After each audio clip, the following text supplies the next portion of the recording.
Sir చెప్తేనే phone tapping మొదలు కాళేశ్వరం విద్యుత్ అక్రమాల దాకా కేసీఆర్ చెప్తేనే చేశామంటున్నటువంటి ఆఫీసర్లు విచారణ కమిషన్ల ముందు స్టేట్మెంట్లు బీఆర్ఎస్ బాస్ చుట్టూ బిగుస్తున్నటువంటి ఉచ్చు మొత్తం సార్ చెప్తేనే చేసినాం. కాళేశ్వరం మేడిగడ్డ సంబంధించిన విషయం కానీ లేదా విద్యుత్ కొనుగోలు విషయం కానీ ఛత్తీస్గఢ్ నుంచి విద్యుత్ కొనుగోలు చేసుకునే విషయం కానీ లేకపోతే బీటీపీఎస్ ప్లాంట్ నిర్మాణం కానీ లేకపోతే యాదాద్రి ప్లాంట్ నిర్మాణం కానీ వీటన్నిటిని కూడా సార్ చెప్తేనే చేసినాం. ఇక ప్రధానంగా ఫోన్ ట్యాపింగ్ ఏదైతే ఉందో ఫోన్ ట్యాపింగ్ కూడా సార్ చెప్తేనే చేసినాం, మొత్తం సారే చేసిండని చెప్పి ఇక అప్పుడున్న అధికారులు అంతా చెప్తా ఉన్నారు. ఇంకా సార్ చెప్తే వినాలి కదా, సార్ బాస్ ముఖ్యమంత్రి, ఆయన అసలుకే తెలంగాణ రాష్ట్రాన్ని తెచ్చిన వ్యక్తి, ఆయన చెప్తే వినాలి కదా అని చెప్పి మొత్తం స్టేట్మెంట్లు ఇస్తూ ఉన్నారు. ఇక బీఆర్ఎస్ బాస్కి ఉచ్చు బిగుస్తూ ఉన్నదట. అధికారుల్లో ఆందోళన, అటు కాళేశ్వరం ఇటు విద్యుత్ కొనుగోలు ఫోన్ ట్యాపింగ్ పై విచారణ ఎదుర్కొంటున్న ఆఫీసర్ల గుండెల్లో రైళ్లు పరిగెడుతున్నాయి. అప్పుడు పోస్టులో కంటిన్యూ అయ్యేందుకు తల ఊపినందుకు ఇప్పుడు శిక్ష అనుభవిస్తామని చెప్పి కొంతమంది ఆఫీసర్లు బహిరంగంగానే ఆవేదన వ్యక్తం చేస్తా ఉన్నారు. కమిషన్ల పూర్తి స్థాయి ఎంక్వైరీ తర్వాత అసలు దోషులు ఎవరన్నది బయటికి రానున్నది. మనం అందుకే చెప్పినాం అధికారులకి, ప్రభుత్వం ఇవాళ ఉంటుంది, రేపు వేరే ప్రభుత్వం వస్తుంది, మీరు చేయాల్సిన కాడికే చేయండి. లక్షల లక్షల జీతాలు తీసుకుంటా ఉన్నారు. జీతాలు తీసుకుంటున్నప్పుడు మీరు ఏది పడితే అది చేసేస్తాం, ఇష్టానుసారంగా చేసే ఏడ కాకపోతే నువ్వు వేరే ప్లేస్కి పోయి ఉద్యోగం చేసుకుంటావు ట్రాన్స్ఫర్ అయితే. ఇక ఐఏఎస్ ఐపీఎస్లు అయితే ఈ స్టేట్ కాకపోతే నీకు వేరే స్టేటు.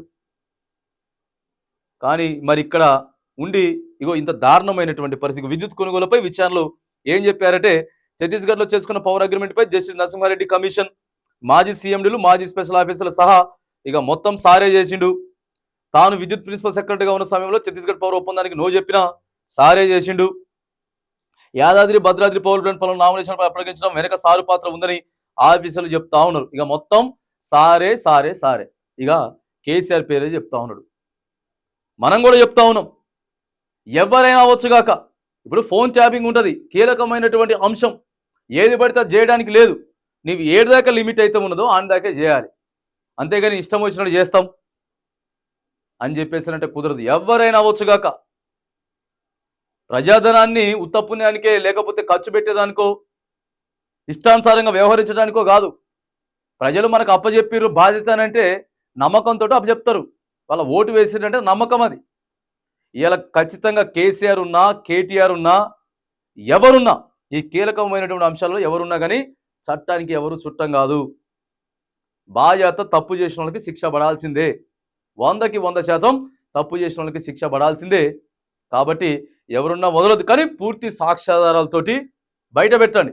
ఎందుకంటే కొంతమంది కూడా చేసిర్రు, ఇంజనీర్లు అధికారులు చాలామంది కూడా చెప్పిన దానికంటే వాళ్ళ సొంత స్వలాభాల కోసం వాళ్ళ ఎంజాయ్మెంట్ కోసం ఇవన్నీ చేసిర్రు.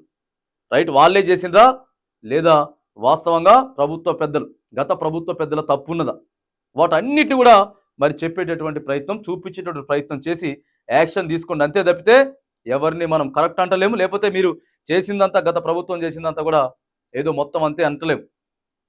కొన్ని పథకాలు 100కు 100% పాస్ అయినాయి, కొన్ని పథకాలు 100కు 100% ఫెయిల్ అయిపోయినాయి. కానీ ఇగో ఈ విచారణ ఏదైతే ఉన్నదో మరి కీలకమైనటువంటి అంశాలలో విద్యుత్ కొనుగోలు, తర్వాత మేడిగడ్డ విషయం, నీళ్ళు ప్రాజెక్టు విషయాలు, తర్వాత ఇక్కడ ఉన్నటువంటి ఫోన్ ట్యాపింగ్ విషయాలు ఎవరున్నా సరే వదిలిపెట్టేది లేదు. కానీ ఇప్పుడున్న ప్రభుత్వానికి మనం ఏం చెప్తా ఉన్నామనంటే, మీరు కూడా ఒకటే ధోరణిలో పోతా ఉన్నారు, కక్ష సాధింపులకు రివెంజ్లకు వెళ్తా ఉన్నారు. ఈ రివెంజ్లన్నీ బంద్ చేయండి దయచేసి. దానికి ఉన్న దర్యాప్తు సంస్థ సిబిఐలు ఉన్నాయి, ఈడీలు ఉన్నాయి, అవన్నీ చూసుకుంటాయి. కానీ మీరు పరిపాలన గాడిలో పెట్టండి. మీరైతే హామీలు ఇస్తా అని చెప్పిర్రో, ఏవైతే మరి మీరు దానికి సంబంధించినటువంటి హామీ గ్యారంటీలు ఇస్తామని చెప్పిర్రో అవన్నీ ఇచ్చేటటువంటి ప్రయత్నం చేయండి.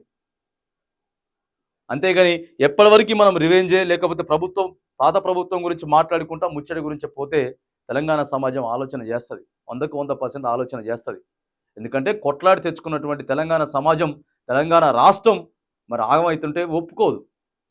ఇలా వాస్తవంగా రైతన్నలు వెయిట్ చేస్తూ ఉన్నారు, రైతు బంధు కోసం, రైతు భరోసా కోసం రైతన్నలు వెయిట్ చేస్తూ ఉన్నారు. పెళ్లి అయిపోయినటువంటి ఆడబిడ్డలు కళ్యాణ లక్ష్మి కోసం వెయిట్ చేస్తూ ఉన్నారు.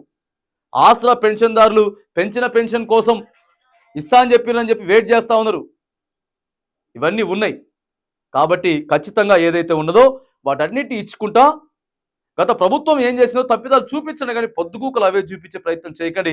ఏదేమైనా కానీ మొత్తం సార్ చెప్పినట్టే మేము చేసినాం అని అధికారులు చెప్తున్నారు. కాబట్టి మరి 100కు 100% దీంట్లో ఎవ్వరున్నా కానీ వదిలిపెట్టకుండా మరి ఖచ్చితంగా వాళ్ళకి నోటీసులు పంపించండి. 100కు 100% ఎవరైనా తప్పు చేస్తే మాత్రానికి, తప్పు చేస్తే ఎవరు చట్టానికి చుట్టం కాదు, తప్పు చేసినటువంటి వ్యక్తులు శిక్షకి బాధ్యులు అవ్వాల్సిందే అని చెప్పి కూడా మనం కూడా తెలియజేస్తా ఉన్నాం.